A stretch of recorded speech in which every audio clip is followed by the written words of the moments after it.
You see, Butch here, and I was just daydreaming about 1976. Yeah, the year of the hustle.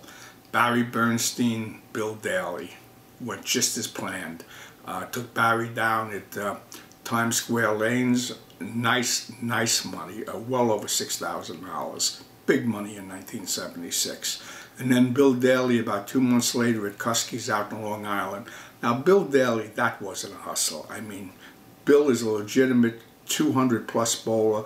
A lot of people just don't credit him for how good he was. I mean, when you compare him to Jeff Kidder, one of the main people that he's backed over the years. But let me jump over to the late 90s Deer Park lanes. Lenny the Cane and myself, we sponsored a night of action there to try and capture the old flavor, the old action days. That was pretty good, but you know, nothing's going to be what it was. And I had the honor and the pleasure, and I mean that sincerely, of interviewing Bill Daley there. Of course, he was the man for 25 years. He's the guy that kept action going. He was the fire. He was the fox. He was the lion. He was everything. I mean, they bowled with Jeff and a few other people that he's backed, the biggest bowlers in the world they'd go against. I mean, they even went out to Washington one time to go against Earl Anthony, and I think Earl backed down. The match didn't come off, but they went out there. But that night, well, one thing happened. Bill Daley told us some stories about how he and Jeff got together and how he turned the Kidder man into what he was. And great story within itself, and I have it. Nobody else has this. Nobody but nobody has Bill Daley on tape talking about this.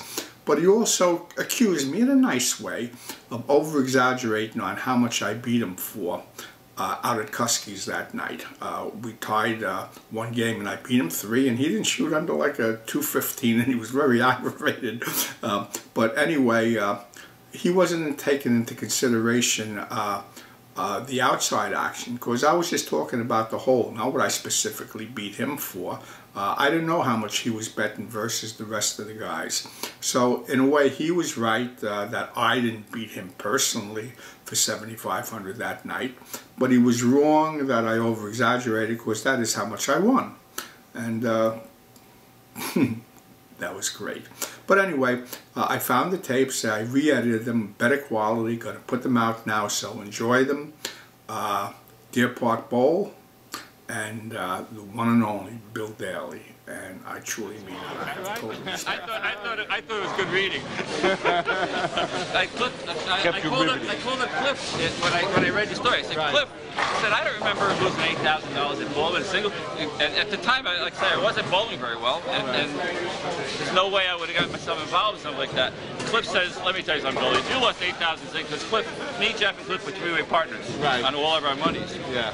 So Cliff says, if you lost $8,000 in a singles match, I would remember that drunk. Right. So that's when I went in the book and looked it up. I have books of every match I ever bowled from 1968 until 1985. That's beautiful. I got them right at home. I live about half a mile from you.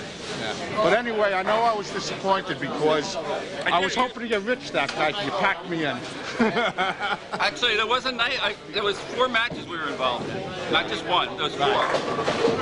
The week before, we bowled a doubles match. You and your friend Doug against me and Barry, and we beat you 4 down with my own pins, my heavy pins. And then the following week, you did beat me 3 down. But I have in my book -3, $413, which times 3 would be 12.79, which I always had lines involved in that. So I figure I lost about $12.50. Which doesn't mean that more money wasn't lost on the outside. Oh yeah, right. But that's how much, you know. Yeah. It's all there. But like I say, the idea of me writing a letter to the site and saying that this story is bullshit is not in the spirit of the site. What you wrote was entertaining as hell. I enjoyed reading it. That's the main thing. Hey, well, you guys were action.